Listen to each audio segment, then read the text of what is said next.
আসসালামু আলাইকুম। আজকে থেকে প্রচার শুরু সব দলের। সবাই চলে গেছে, যার যার আসনে সে চলে গেছে, প্রচার শুরু করে দিছে। সিলেট থেকে বিএনপির প্রচার শুরু। তারেক রহমান সাহেব মাজারে গেল, নামাজ পড়লো, সিকিউরিটি পাশে দাঁড়ায় ছিল। মাজারের ভিতরেও নিরাপত্তা। হ্যাঁ ভাই, নিরাপত্তা, কঠিন নিরাপত্তার মধ্যে আছে তো উনি। যাই হোক, ওখান থেকে রাত্রে 12টার দিকে উনি শ্বশুর বাড়িতে গেলেন। ওইখানে ঢোকার সময় একটা স্লোগান আসতেছিল, দুলাভাই দুলাভাই। ভাল লাগছে ভাই, সত্যি ভাল লাগছে। ওনার চলাফেরা, কথাবার্তা আমার ভাল লাগে। যেমন আজও কিন্তু উনি মঞ্চেতে বক্তব্য রাখতে যায় ওনার চেয়ারটা একজন মুরব্বীকে বসতে দিল। এর আগে কিন্তু একজন ইমাম সাহেবকে, ওই যে একজন হুজুরকে ওনার চেয়ারটা আগায় দিয়া বসতে বলল কোরআন তেলাওয়াতের জন্য। ঠিক তেমনি আজকে কিন্তু একজন মুরব্বীকে ওনার চেয়ারে বসতে দিছে, উনি বক্তব্য রাখতেছে। চেয়ারের ব্যাপারটা কিন্তু ওনার মাথার মধ্যে ঢুকছে। হ্যাঁ, এই চেয়ার দিয়ে কিছু আসে যায় না, যে কেউ বসতে পারে এই চেয়ারে। বুঝছেন না ব্যাপারটা? গত 16 বছর যেমন বসা ছিল আমাদের শেখ হাসিনা, এখন আবার এই যে 12 তারিখে, ফেব্রুয়ারি 12 তারিখে নতুন কেউ আসবে। ও শেখ হাসিনাকে নিয়ে উনি বক্তব্য রাখছে। উনি তো নাম নেয় না কাউকে। যেমন এই যে বলে যে রাস্তাঘাটের উন্নতি করছে, কিন্তু একটা স্পট থেকে আরেকটা স্পটে যাইতে, মানে ওনার যে সময়টা লাগছে, জায়গার নামটাও বলছে আমার মনে নাই, ওই জায়গা থেকে এই জায়গায় আসতে 10 ঘন্টা লাগিয়ে গেছে। ওই টাইমে বিমানে করে লন্ডনে যাওয়া যায়। তাহলে কিসের উন্নতি হইলো? ওদের দিকে আঙ্গুল করছে, মানে আঙ্গুল দেখাইছে ওই যে বিএনপি, মানে আওয়ামী লীগের দিকে আঙ্গুল দেখাইছে। বিএনপি আর আওয়ামী লীগ, এই দুইটা দলই তো সবচেয়ে বড় দল। কখনই কি আমরা ভাবছি অন্য দলের নাম মুখে নিতে হবে, মানে বড় হিসাবে বিএনপি নাইলে আওয়ামী লীগ? দেখেন না, আমার মুখে চলে আসে। কিন্তু দেখেন এখন আবার দাঁড়িপাল্লাও আসে। আল জাজিরা, আপনারা দেখছেন তো, আল জাজিরা থেকে প্রশংসা করছে জামাতে ইসলামের। ওনারা বলতে চাইছে জামাত ইসলাম এখন বিএনপির ঘাড়ে নিঃশ্বাস ফেলতেছে। চিন্তা করেন। আচ্ছা, আল জাজিরার বুঝতে এত সময় লাগলো কেন? আমরা তো ভাই আরো বছর খানিক আগেই বুঝছি, তাই না? ঘাড়ে নিঃশ্বাস ফেলতেছে। আল জাজিরা কেন এত দেরিতে বুঝতে পারলো? এর মানে কি জানেন? সত্যটাকে মাইনা নিতে পারতেছিল না। ওনারা তো আবার অনুসন্ধানী সাংবাদিকতা করতে গিয়া সময় লেগে গেছে। হ্যাঁ, সময় লেগে গেছে। আসলে না, ওনারাও বিশ্বাস করত যে বিএনপি বিপুল ভোটে, মানে ধরেন 280টা আসন নিয়ে এই সংসদে যাবে। ওনারাও ভাবতো একটা টাইমে, এই দেশের সবাই ভাবতো। কিন্তু আমরা কিছু ওই যে নাছরবান্দা, আমরা ভাবতাম না। যাই হোক, আমাদের এই নাছরবান্দা ভাবনার সঙ্গে আল জাজিরা মতামত এক, কাছাকাছি 19-20, তাই না? এটা একটা ভালো দিক। এরকম আরো হবে। এই আগামী 3 সপ্তাহ অনেক লম্বা টাইম, তো এর মধ্যে অনেক কিছু হয়ে যাবে। ধরেন আমি ভুলবশত আরেকজনের প্রচার কইরা দেবো। হ্যাঁ, মনের অবচেতন মনে আমি প্রচার কইরা দিতেছি বিএনপির, এমনও হইতে পারে। যেমন দেখেন, এই যে সিলেটে তারেক রহমান সাহেবের বক্তব্যগুলো আপনারা নিশ্চয়ই শুনছেন। বিশেষ করে ইউটিউবে কম পাবেন, এই মুহূর্তে আছে আমার ফেসবুকে দেখবেন। ফেসবুকে গেলেই দেখবেন ওনার সমস্ত কথা টুকরো টুকরো হইয়া পুরা ফেসবুক সয়লাভ। এর মধ্যে 80% কথাই হচ্ছে জামাতকে নিয়ে। ওই যে একটু আগে আমি বললাম না যে আমি প্রচার করে দেবো মনের অজান্তে, ঠিক তেমনি উনিও প্রচার করে দিতেছে ওনার মনের অজান্তে। কারণ ওনার সব বক্তব্য ওই জামাতে ইসলামকে নিয়ে, নাম নেয় নাই। অনেক কথা বলছে জামাতে ইসলামকে নিয়ে, কিন্তু ওই কথাটা ওই আগের মতই রয়ে গেছে। লন্ডনে যেভাবে বলছে ওই একইভাবে, বরঞ্চ এখন আরো মন খুইলা বলছে। হ্যাঁ, মন খুইলা, হাত পা নাইরা বলছে। সেটা কি জানেন? ওই 71-এ একটি গোষ্ঠী এদেশের মানুষকে মেরেছিল, এদেশের মা বোনদের, লক্ষ লক্ষ মা বোনদের ইজ্জত কাইরা নিছিল। ওই কথাটা আবার বলছে। এই কার্ডটা খেলতেই হবে, উপায় নাই। গোলাম হোসেন, ওই কার্ডটা না খেললে জবাবদিহি করতে হবে। ওই কার্ডটাই হচ্ছে পরিকল্পনার অংশ। যাই হোক, এই কার্ডটা খেলুক, আমি তো মনে করি এটা একরকম প্রচার। নেগেটিভ প্রচারটা ভাই অনেক বড় একটা প্রচার ভাই, বিশ্বাস করেন। এই নেগেটিভ প্রচারটা আমরা তো দেখে আসতেছিলাম মাঠ পর্যায়ে, কিন্তু আমরা মনে করতেছিলাম যে না, উনি আসার পর এগুলা সব বদলে যাবে, চেঞ্জ হয়ে যাবে। কিছুই চেঞ্জ হয় নাই। মাঠ পর্যায়ে যা কিছু শুনে আসতেছিলাম এতদিন, মাঠ পর্যায়ের ওই ছড়ানো ছিটানো কথাগুলো না, মনে করেন একটা পাতার মধ্যে চলে আসছে। হ্যাঁ, খাতার পাতার মধ্যে চলে আসছে, এক জায়গায় চলে আসছে, সুন্দরভাবে উনি বুঝাই দিছে। আরো কি বলছে জানেন? আরে জানেন বলতেছি কেন, নিশ্চয়ই আপনারা জানেন। হ্যাঁ, ভালো বক্তা, উনি সুন্দর বক্তব্য রাখে। ওই বক্তব্যের মধ্যে বলছে ডাকাতির কথা। কোন ডাকাতি জানেন? ওই যে মধ্যপ্রাচ্যে আমাদের পোস্টাল ভোট ডাকাতি হয়ে গেছে না, সব ভোট ডাকাতরা নিয়ে চলে গেছে, ওই ডাকাতির কথা। ওইটাও জামাতের দিকে ইঙ্গিত করছে, নাম নেয় নাই, কিন্তু তুলনা করছে ওই যে স্বাধীনতা পক্ষের আওয়ামী লীগের সাথে। আওয়ামী লীগ যেভাবে ভোট ডাকাতি করত, ঠিক একইভাবে হ্যাঁ, জামাতকে আওয়ামী লীগের সাথে তুলনা করে বলছে ঠিক একইভাবে ওনারা এখন ভোট ডাকাতি করতেছে, যেভাবে আওয়ামী লীগ 3 বার ভোট ডাকাতি করছে, ওই একইভাবে। হ্যাঁ, এই নির্বাচন, সামনে নির্বাচনে ভাই যেই পাস করুক, খুব কষ্ট হবে বুঝাইতে, খুব কষ্ট হবে। কারণ এখন থেকেই তো আমি বলতেছি যে ভোট ডাকাতি হইতেছে। যে মানুষ আমি 3 সপ্তাহ আগে বইলা ফেলাইছি যে ভোট ডাকাতি হয়েছে প্রবাসে, তাহলে এই যে আমাদের জাতীয় নির্বাচন যখন হবে 12 তারিখের পরে এই কথাটা তো আরো জোর দিয়া বলুন যে আমি তো আগেই বলছিলাম ভোট ডাকাতি হচ্ছে। বলবে না? হ্যাঁ, বলবে। মাঠ পর্যায়ে তো আরো বেশি বলবে, যেহেতু লিডার বলছে। লিডার কিন্তু আবার বেহেস্তের কথাটাও ভুলে নাই। ওই বেহেস্তের কথাটা তুইলা আছে যে একটি দল বেহেস্তের টিকিট বিক্রি করতে চায়, এবং ওই আবার ওনাদের অডিয়েন্স যে বসা ছিল না, দর্শক, ওইখান থেকে একজনকে ডাইকে আনছে।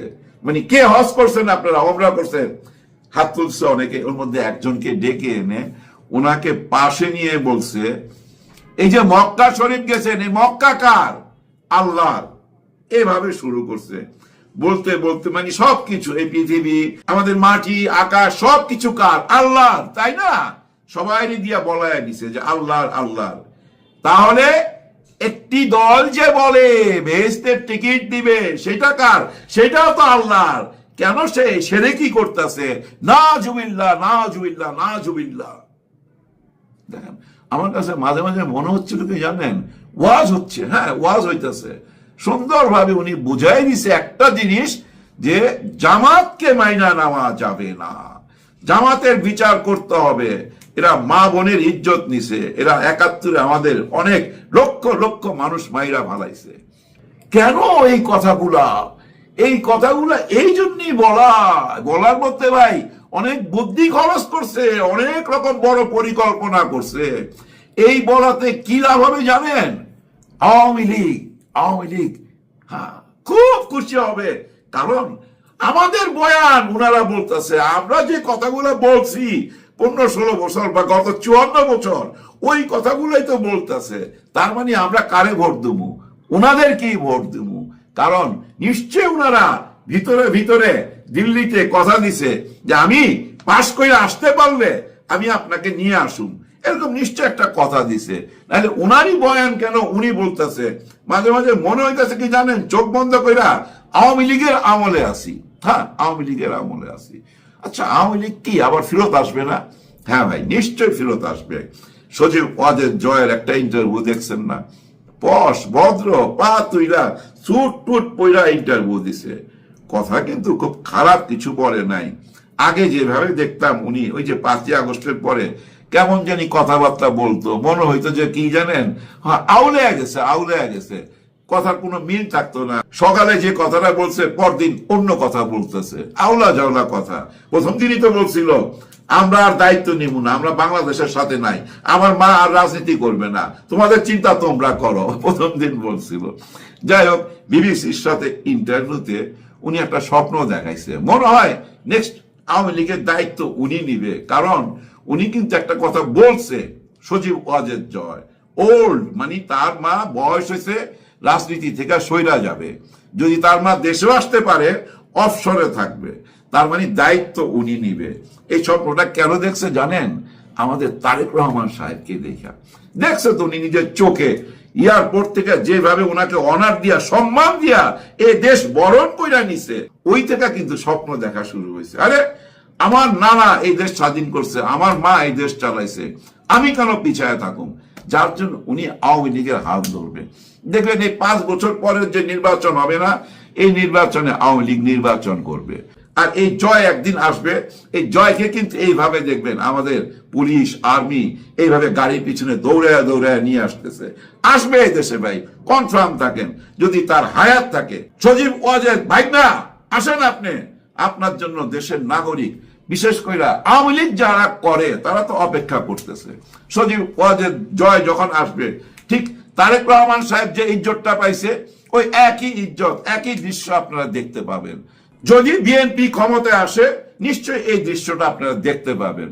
কিন্তু যদি জামাত ক্ষমতা আসে, তাহলে কি 5 বছর পর আওয়ামী লীগ রাজনীতি করতে পারবে না? ওনারা কি আর আসবে না? না, ওই 5 বছর পরই আসবে। জামাত ক্ষমতায় আসলে ওই 5 বছর পরেই আসবে। তবে আসার রূপটা হয়তো অন্যরকম থাকবে, আগের মতো থাকবে না। ওনার মা যেভাবে বলছে যে আল্লাহ আমাকে বাঁচায় রাখছে প্রতিশোধ নেওয়ার জন্য, সবাই নাম লিস্ট করে ফেলাইছি, একটা মার্ডার করা আর 100টা মার্ডার করা তো একই, এরকম কথা বলছে না, ওরকম থাকবে না। অন্যরকম রূপ হবে, যে রূপটা জনগণ পছন্দ করবে সেই রূপটাই দেখাইতে হবে, কোনো উপায় নাই। আপনি যে রকমই হন না কেন, যত চালাকি হন না কেন, আপনার আসল রূপ ধরা পড়বেই, কেউ ঠেকাইতে পারবে না। মানুষ তার চরিত্র থেকে, মানুষ তার নিজের স্বভাব থেকে কোনোদিন বের হয়ে আসতে পারে না। যত রকমই অভিনয় করুক, এই নির্বাচন সামনে আসবে। ভাই ব্রাদার, আমাদের মেইন প্রবলেম হয়ে গেছে কি জানেন? অনেক গরিব মানুষ আমাদের দেশে, অনেকের জানেন ঘরে টিন নাই, ঠিক মতো রান্নাও হয় না। তারা না ওই 5 বছর পর পর এমন একটা স্বপ্ন দেখে, ওরা না ওই 5 বছর পর পর স্বপ্ন দেখতে আরম্ভ করে, মনে করে আগের সরকারটা খারাপ ছিল, এখন যে সরকারটা আসবে নিশ্চয়ই ভালো হবে। এবং ওরা না আঁকড়ায়া ধরে, ওই যে পানিতে ডুবে যাওয়া মানুষ যেমন খড়কুটো আঁকড়ায়া ধরে না, ঠিক তেমনি আঁকড়ায়া ধরে, মনে করে আচ্ছা এবার বোধহয় সবকিছু আমরা পাইয়া যাবো। উনি যে কথাগুলা বলতেছে এখন সবই বোধহয় সত্য। যেমন আওয়ামী লীগের আমলে ওনারা কেমন ভোট চাইতো, মানুষের দুয়ারে দুয়ারে যায়, বলছে 10 টাকা 10 টাকা 10 টাকা, আয় 10 টাকা 10 টাকা চাই, 10 টাকা কেজি চাই, বলছে না?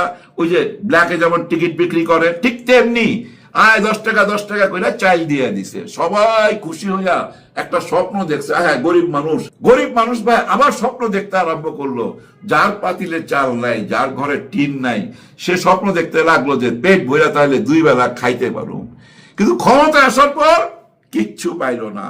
আবার 5 বছর চলে গেল, আবার নতুন স্বপ্ন দেখাইলো, কিন্তু ওই আগের সরকারি ওই একই মানুষ যে সবাইকে ঘরে ঘরে চাকরি দিয়ে দেবো, কেউ বেকার থাকতে পারবে না।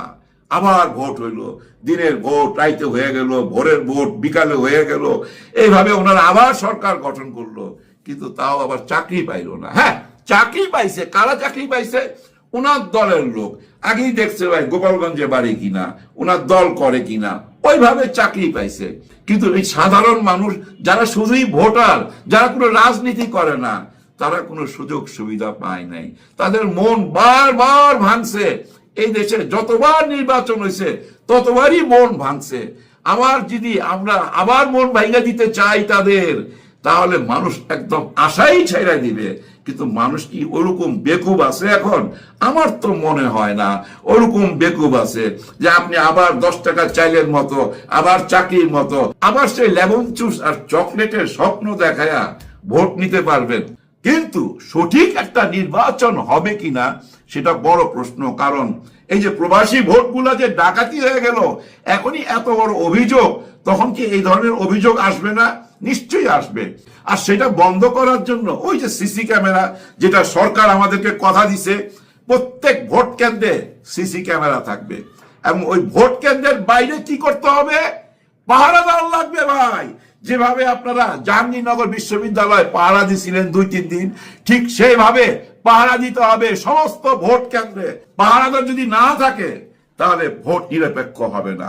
এই ভোট যদি সঠিক চান, পুলিশের সঙ্গে, আর্মির সঙ্গে, আনসারের সঙ্গে, র্যাবের সঙ্গে, সবাই সঙ্গে দেশের জনগণকেও থাকতে হবে। সবাই ভাই ভলেন্টিয়ার, এই দেশের সবাই ভলেন্টিয়ার হয়ে যাবেন। নির্বাচনের কেন্দ্রের সামনে চারিদিকে বসে থাকতে হবে, চিরা বুড়ি গুড় নিয়ে আসবেন। ভাই 2 থেকে 3 দিন লেগে যেতে পারে, নড়া যাবে না। নড়বেন তো ঠইকা গেলেন, নড়বেন তো ভাই ভোট ডাকাতি হয়ে যাবে। এইটা মনে রাখবেন। নিরপেক্ষ একটা নির্বাচন খালি কইরা দেখান এই দেশে। আমি তো মনে করি গত 54 বছরে এই দেশে একদম নিখুঁত 100% নিরপেক্ষ নির্বাচন হয় নাই। যদি হয় এই ডক্টর ইউনূসের আমলই হবে, এটা আমি বিশ্বাস করতে চাই। উনি